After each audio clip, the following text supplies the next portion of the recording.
What would you do if someone deliberately humiliated your disabled child, destroying their cherished possessions in front of a crowd? Would you lash out in rage? Or would you plot a calculated response to dismantle their power? That was the choice I faced when the HOA president, Cassandra Wentworth, poured paint on my daughter Lila's custom backpack, mocking her disability for all to see. My name is Ethan Caldwell, a 45-year-old senior officer at the Department of Homeland Security, trained in counterterrorism and threat assessment. For 15 years, I've honed the ability to stay calm under pressure, analyze complex situations, and neutralize threats. Those skills would prove critical in confronting a neighborhood tyrant who thought she could break my daughter's spirit.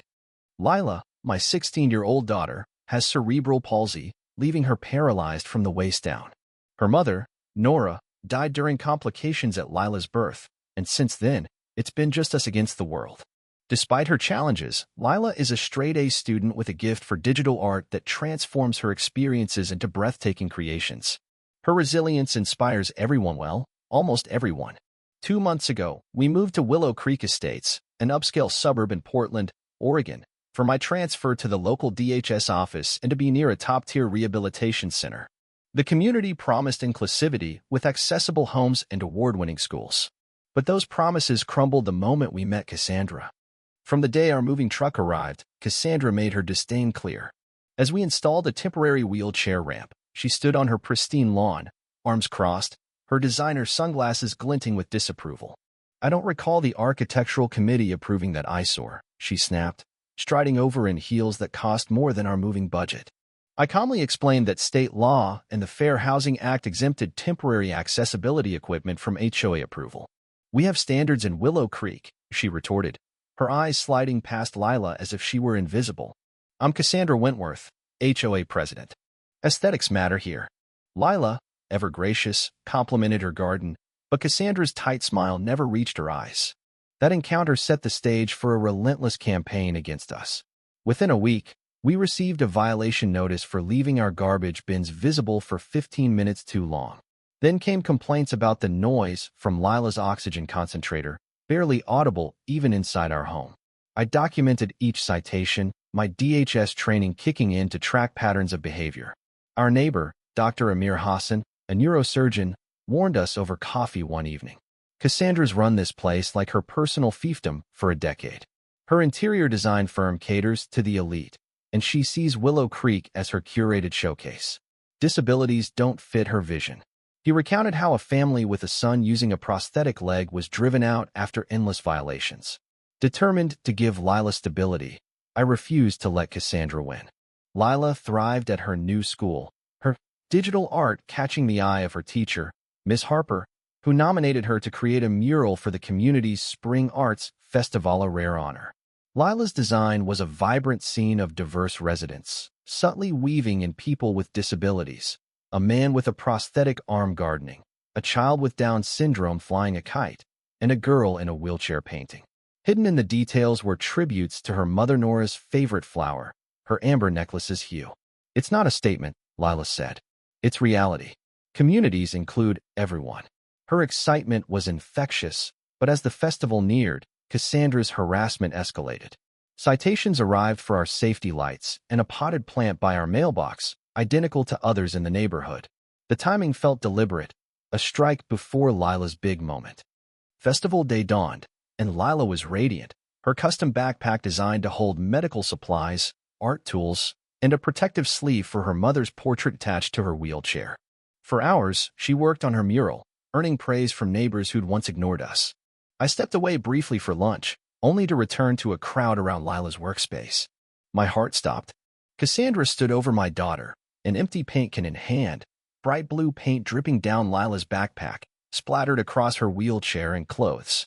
The sleeve holding Nora's portrait, a work Lila had poured years of grief into, was ruined. Tears streamed down Lila's face as Cassandra sneered, "Children like her don't belong at public events. They disrupt the ambience." The crowd gasped, but Cassandra pressed on, her voice dripping with false regret. "This area is for professional artists. Special needs children should be in supervised zones. Accidents happen when rules are ignored." Her eyes gleamed with satisfaction. "She poured it on purpose, Dad," Lila whispered. "She said I was ruining the festival." I knelt beside her, my voice steady despite the rage boiling inside.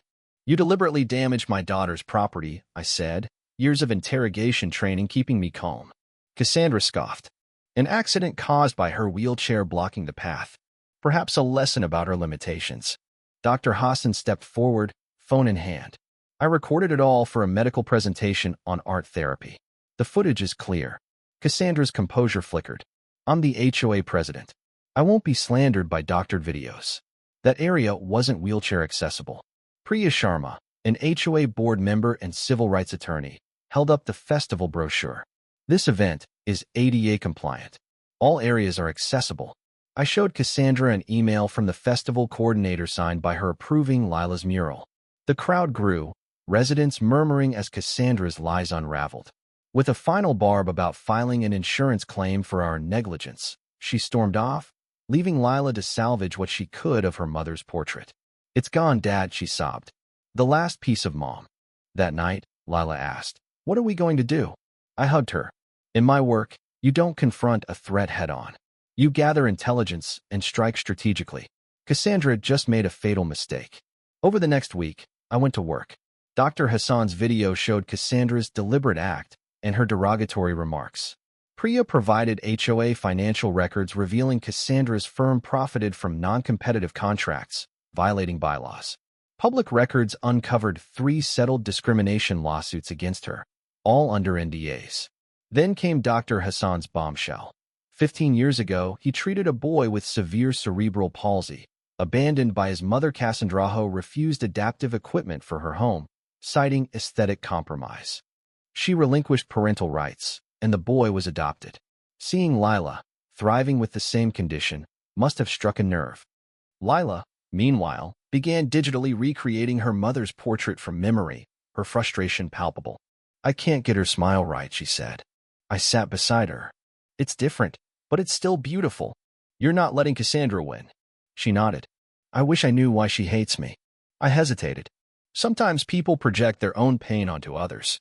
It's not about you. The next day, I filed a police report and an ADA complaint with the DOJ, then called an emergency HOA meeting, citing safety concerns. The community center was packed, Cassandra arriving last, expecting to dominate. Mr. Caldwell claims safety issues, but he's been vague, she said smugly. I stood, projecting Dr. Hassan's video onto a screen. The room fell silent as Cassandra's cruelty played out, pouring paint, mocking Lila's disability. Murmurs grew as I revealed her financial misconduct, contracts funneled to her firm, and her history of driving out disabled residents. Residents erupted, sharing their own stories. Fines for a handrail, a ban on an autistic child at the pool. Cassandra snapped. You have no idea what it takes to maintain prestige. Wheelchair ramps and medical equipment ruin our appeal. People move here for beauty, not disability. The room froze. Lila wheeled forward, unannounced, her voice steady. Ms. Wentworth, my existence bothers you. But why does that give you the right to destroy my mother's portrait and drive us out? She held up her tablet, showing her recreated portrait. You tried to break me, but I created something new. That's what we do, adept. Overcome, create beauty from pain. The crowd applauded, and a resident moved to remove Cassandra from the HOA. The vote was unanimous. She stormed out. Her reign over Willow Creek ended. In the weeks that followed, the community transformed. Priya led a new HOA board, commissioning an audit that exposed years of misappropriation. An inclusion committee, with Lila as a youth member, ensured accessibility.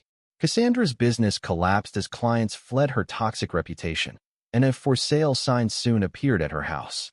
Lila's mural, now permanent in the community center, became a symbol of unity, her mother's recreated portrait woven into the scene.